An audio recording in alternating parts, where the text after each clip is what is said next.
Sir. अरे भाई साहब, आप समीक्षा की हमने, ये तो ओपन एंड शट केस है, आगे नहीं भेज सकते जांच के लिए।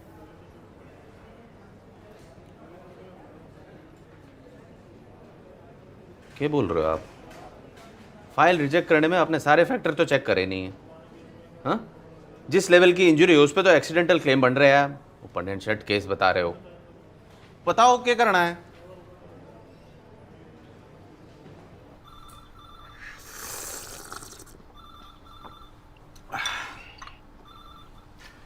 फाइल तो हमने पढ़ ली है।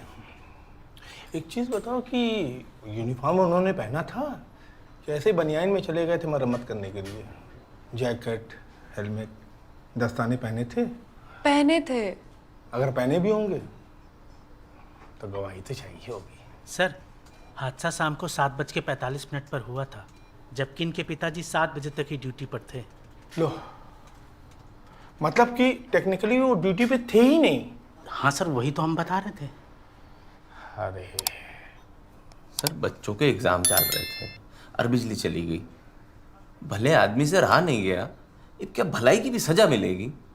देखिए, जांच जो है ना फैक्ट्स पे होती है, इमोशन पे नहीं। कुछ मिनट लेट एक्सीडेंट होने की वजह से कानून बदल जाते हैं क्या? कानून तो नहीं बदलते, बस फैसले बदल जाते हैं। हमारी भी तो जवाबदेही बनती है भाई। तहकीकात करते हैं, हाँ, जांच करते हैं इसकी।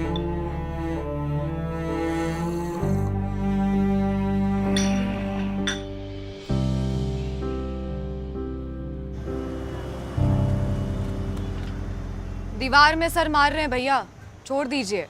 भीम जी को देख रहे हैं ना, 6 साल से खुद केस लड़ रहे हैं ये। क्यों भीम जी? 15 साल तक सिनेमा हॉल के टिकट खिड़की पर बैठे हैं, पर मल्टीप्लेक्स के आते ही जब सिंगल सिनेमा स्क्रीन बंद होने लगे तो हम भी अचानक बेरोजगार हो गए। न कोई मुआवजा, न कोई नोटिस, बोले परमानेंट जॉब नहीं है, तो न कोई पीएफ न कुछ। यही हाल तो सरकारी विभागों का है भीम जी। अब देखिए, 5 साल पूरे होने पे ग्रेच्युटी मिलती है, इसीलिए कितनी सारी नौकरियां केवल 4 साल 11 महीने के कॉन्ट्रैक्ट पे हैं, उसके बाद छटनी। लेकिन ये अफसर लोग, इनको सारी सुख सुविधाएं मिलेंगी, और अगर हम इस बात पे सवाल खड़ा कर दिए तो हम जनता को भड़काने वाले राक्षस हैं। वो क्या है कि हर जगह बैलेंस से काम नहीं ना चलता है भीम जी। तभी तो हम भी मुकदमा ठोके ना। हाँ, और नतीजा क्या हुआ? तारीख पे तारीख कहे सन्नी देओल बने घूम रहे हैं। अब मुंह मत खुलवाइए, आप चाय पिलाइए। देख, हर केस की अपनी मेरिट होती है। कॉन्ट्रैक्चुअल एम्प्लॉय के कंपनसेशन के और भी केसेस होंगे, कोई ना कोई रास्ता निकलेगा। बताइए भीम जी, अब अड्डे पे केसेस का भी मूल्यांकन हो रहे हैं क्या? हैं? वैसे बड़ा मुश्किल है कॉन्ट्रैक्चुअल एम्प्लॉय को कंपनसेशन मिलना। वो क्या है कि कंसेप्चुअल क्लैरिटी नहीं, यहाँ पे कानूनी फैक्ट्स चलते हैं। वर्कमैन कंपनसेशन एक्ट तो पढ़ ही लिया होगा एक बार। मुआवजे के लिए एम्प्लॉय का ऑन ड्यूटी होना बहुत जरूरी है। ऑन ड्यूटी मतलब ड्यूटी टाइमिंग के बीच। ननकू दादा ऑन ड्यूटी थे ही नहीं। हाँ, पर थे तो वर्क प्लेस पे ही। सब शब्दों का झोल है गुरु, इनका सब्जेक्टिव एग्जाम की तरह। अब खैर, गुरु ज्ञानचंद को और ज्ञान कोई कैसे दे सकता है भीम जी? है, आप दे सकते हैं। क्या बोलिया तन्ने?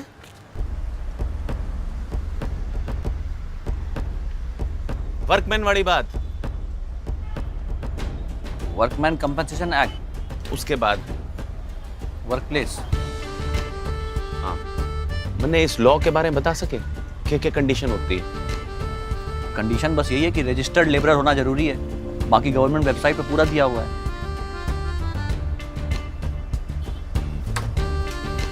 ननकू दादा रजिस्टर्ड लेबर थे?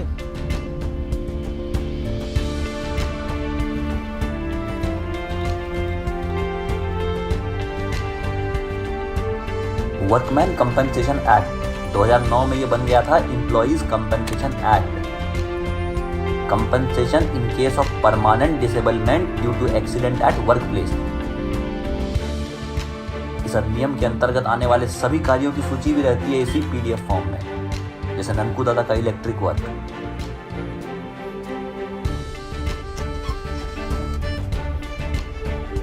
अब हमें ये देखना है कि ननकू दादा ऑफिशियल शिफ्ट पे थे कि नहीं। उस दिन संतोष की ड्यूटी थी, लेकिन वो एक दिन पहले ही नौकरी छोड़ के चला गया था। और ये बात हमने मेंशन की थी रिपोर्ट में जो डिपार्टमेंट को भेजी, और बात अनदेखी हो गई। तब तो हम कह सकते हैं स्टाफ ना होने की वजह से ननकू दादा को अपनी शिफ्ट टाइमिंग को कुछ घंटों से एक्सटेंड करना पड़ा। सच तो यही है।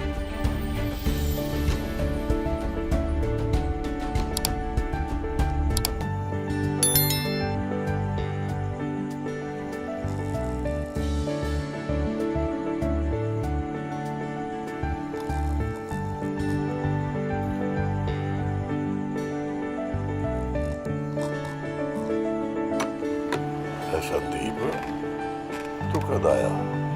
सो जा बापू, सो रहा हूँ थोड़ी देर में।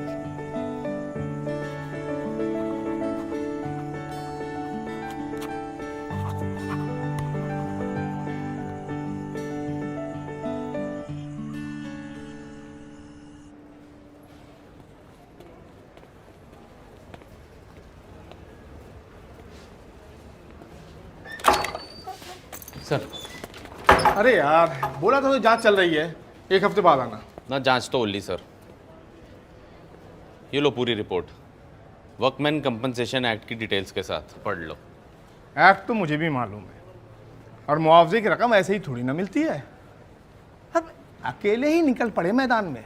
अरे इस केस के बारे में कुछ मालूम है तुम्हें? अरे थोड़ी भीड़ जुटाओ, 8-10 लोग इकट्ठा करो। जितने लोग इकट्ठा होंगे उतने मुआवजे की रकम बढ़ेगी, फिर हिलेगी सुई। कैसी बेतुकी की बातें कर रहे हो आप? सिर्फ भीड़ की कीमत है, एक इंसान की कीमत ना है। हाँ, अकेला आदमी मरे, यही है लेबर डिपार्टमेंट। सर जी, एडीएम साहब एलएसी साहब के साथ आ रहे हैं, निरीक्षण कर अरे चल चल पीछे पीछे हटो, एडीएम साहब। सभी इकाइयों को निर्देश दे दिए गए हैं।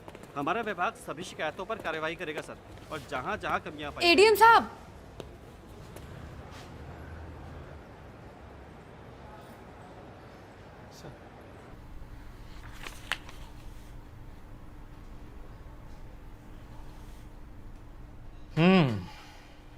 भाई फाइल तो बहुत ही थरो है। ओपन एंड शट केस है सर। वर्कमैन कंपनसेशन एक्ट के तहत आपको मुआवजा तो मिलेगा ही, साथ में ठेकेदार से हर्जाना भी दिलवाएंगे, और इलाज और दवाइयों में जो खर्चा हुआ है वो भी रिम्बर्स होगा। 100% डिसेबिलिटी का केस बन गया है सर। आई नो, मगर लियो साहब का क्या किया जाए भाई? श्रमिकों को बहुत ही अपेक्षाएं आपसे, इसी तरह उनकी उपेक्षा करते रहे तो कैसे काम चलेगा? सर, उपेक्षा नहीं, फाइलों की समीक्षा कर रहे थे। समीक्षा? इस गति से समीक्षा करेंगे? भारत के हर नागरिक को कानून की किताबें पढ़नी पड़ जाए ना, तो समझिए हम नाकाम हो रहे हैं। आपको शो कॉज नोटिस भेजा जा रहा है कंपनसेशन की फाइल अटकाने और एप्लीकेंट्स को हैरेस करने के लिए, समझे? आप निश्चिंत रहिए सर, इस पूरी व्यवस्था में 100% ट्रांसपेरेंसी लेकर आएंगे हम। यस, हमें आप पर पूरा भरोसा है एलसी साहब, पूरा भरोसा है। बैठिए बैठिए बैठिए, सिट। संदीप ओलियान सर, आरुषि वाल्मीकि। भाई पहली बार मिले थे ना आप लोगों से, तभी समझ में आ गया था कि आप लोग रिस्पॉन्सिबल सिटीजन्स हो। मगर ये जो बगैर पावर के जिम्मेदारियां उठाते हैं ना आप लोग, ये देखकर बहुत अच्छा लगता है। आपको याद होगा पहली बार भी कहा था मैंने आपसे, सिविल सर्विस को आप जैसे लोगों की बहुत जरूरत है। कोई रास्ता ढूंढिए इसका हिस्सा बनने का। All the best.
अब भी ना है सिस्टम पे विश्वास?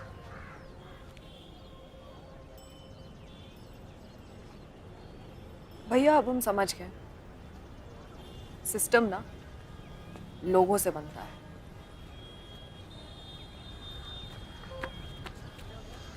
तो फिर करेगी अब तैयारी? करेंगे हम तैयारी, पर अपनी मेहनत से। इतने भी सेल्फिश नहीं है हम कि इस मुआवजे से अपनी तैयारी करें। ये सिर्फ पापा के इलाज के लिए, पर हाँ, तैयारी हम जरूर करेंगे।